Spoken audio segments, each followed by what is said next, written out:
আজকে আমি তোমাদেরকে দেখাবো যা আমাদের আশেপাশে জন্মে থাকে কিছু লতা পাতা। এই পাতা দিয়ে আমি একটা অসাধারণ রেসিপি তৈরি করব যা আমাদের শরীরের জন্য অনেক উপকারী। আসসালামু আলাইকুম বন্ধুরা, শুভ সন্ধ্যা। তোমরা সবাই কেমন আছো? তোমাদের দোয়ার বরকতে আলহামদুলিল্লাহ আমি খুব ভালো আছি। সেজন্য আমার লাগবে কিছু আমাদের আশেপাশ থেকে কিছু শাক। এই শাকগুলো অনায়াসে আমাদের বাড়ির চারপাশে জন্মে থাকে। আমি এখন নিয়েছি কিছু সজনে পাতা, আর এখন নিতেছি কিছু, এটা হচ্ছে আমরা বলি এটাকে তেলাকুচু পাতা। তোমাদের এলাকায় কি কি নামে বলো আমাকে কমেন্ট করে জানাইও। আমি এই দুইটা শাকের মিশ্রণে তৈরি করব সুন্দর একটা চপ, যা খেতে খুবই সুস্বাদু। আমি এখন পাতাগুলোকে, শাকগুলোকে বেছে পরিষ্কার করে নিচ্ছি। এই যে এটা হলো সজনে পাতা, আর আরেকটা হলো তেলাকুচু পাতা। এই সজনে পাতাকে পৃথিবীর সবাই সুপার ফুড নামে খেতে দিয়েছে, যা আমাদের শরীরের জন্য অনেক উপকারী।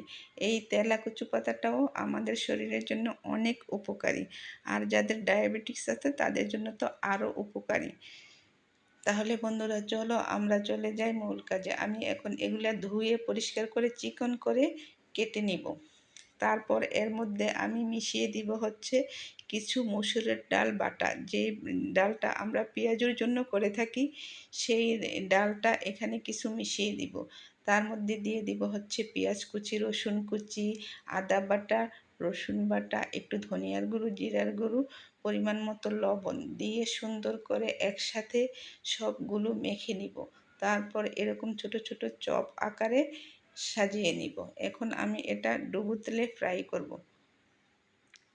দেখো কি সুন্দর একটা কালার এসেছে, খুব ভালো লাগবে।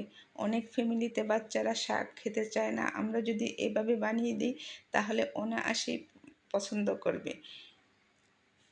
এটা আমাদের শরীরের জন্য অনেক উপকারী, যদিও ডিপ ফ্রাই হচ্ছে, কিন্তু তারপরও অনেক উপকারী আছে এর মধ্যে।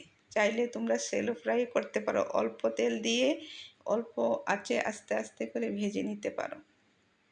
এই তো হয়ে গেল আমার সজনে আর তেলাকুচু পাতা দিয়ে অসাধারণ মুখরোচক চপ। এর সাথে কিছু সস মিলিয়ে আমরা এখন পরিবেশন করব। খুব ভালো লাগবে, তোমরা বাসায় ট্রাই করতে পারো। বিকেলের নাস্তায় চায়ের সাথে অসাধারণ একটা রেসিপি। বন্ধুরা আমার এই ভিডিওটা যদি ভালো লাগে, ইউটিউবে যারা দেখছো সাবস্ক্রাইব করিবা, আর যারা ফেসবুকে দেখছো একটু শেয়ার করে দিবা। তাহলে সবাই ভালো থেকো। তোমাদের জন্য রইল অনেক অনেক শুভকামনা। আজকে বিদায় নিব। আল্লাহ হাফেজ।